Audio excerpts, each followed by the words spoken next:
We talk a lot about detox, and for good reason. It's a huge first step. But what about the day after? And the day after that? That's what we're diving into today, the journey beyond detox. It's not just about surviving, it's about actively building a new, meaningful life in recovery. So, here's our roadmap. We're going to start by shifting how we think about recovery itself. Then, we'll get into the real nuts and bolts, handling triggers, building a solid support system, and exploring some super powerful therapies. And we'll wrap it all up by looking at the big picture, long-term care, and what success really looks like.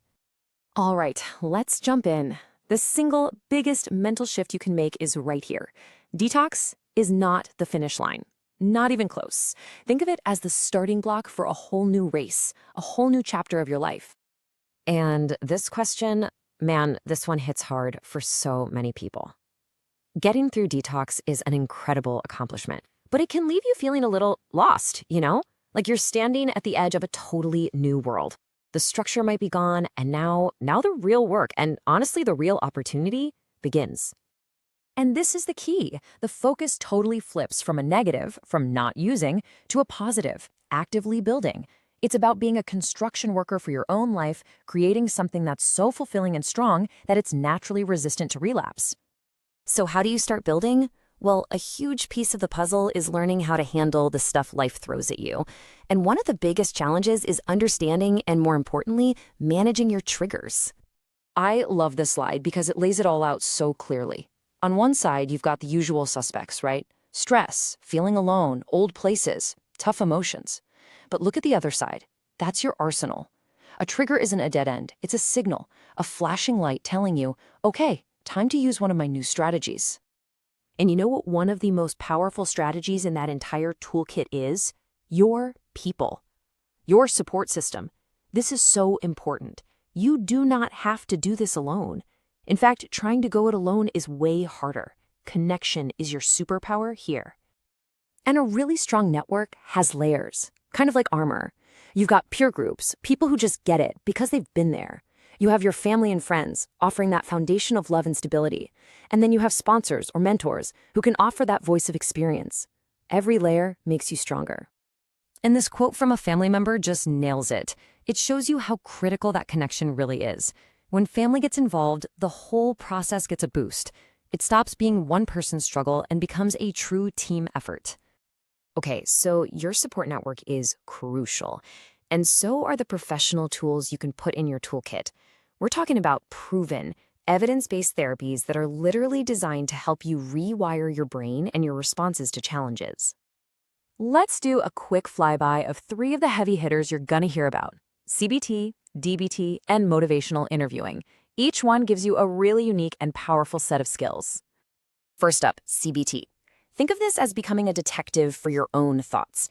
CBT helps you learn how to spot those automatic, unhelpful thinking patterns, challenge them, and then change them. It's all based on a simple idea. Change your thinking and you can change your actions. It's incredibly empowering.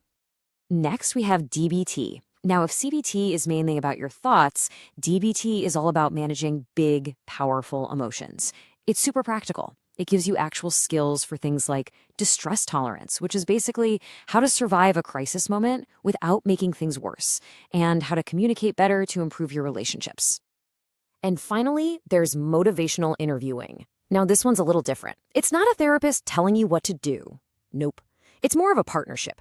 It's a conversation designed to help you find your own reasons to change. It's all about tapping into that motivation that's already inside you, which is just so powerful for making change that lasts. So, you've got your new mindset, you've got your strategies for triggers, and you've got these amazing therapy tools. The last piece of the puzzle is making it all stick. How do you integrate all this into your real life for the long haul? That is where aftercare comes in. Look, continuing care isn't a step backward. It's a bridge.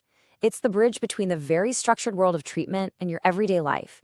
Programs like intensive outpatient or IOPs give you that support and structure while you're living at home and dealing with real-world stuff. It's basically recovery with a safety net. And that brings us to what might be the most important point of this entire conversation. We have to change the way we think about success in recovery. For so long, the only thing people talked about was sobriety, but that is such a small part of the picture. Because here it is. This is the real goal. True success is measured by your quality of life. It's about finding joy. It's about healthy relationships, finding a purpose, feeling good. It's about building a life that is so vibrant and awesome that going back just doesn't even make sense anymore. Recovery is an act of creation. It's about building something new and beautiful for yourself. It's an active, inspiring, and totally achievable process. So the only question left is, are you ready to start writing that next chapter?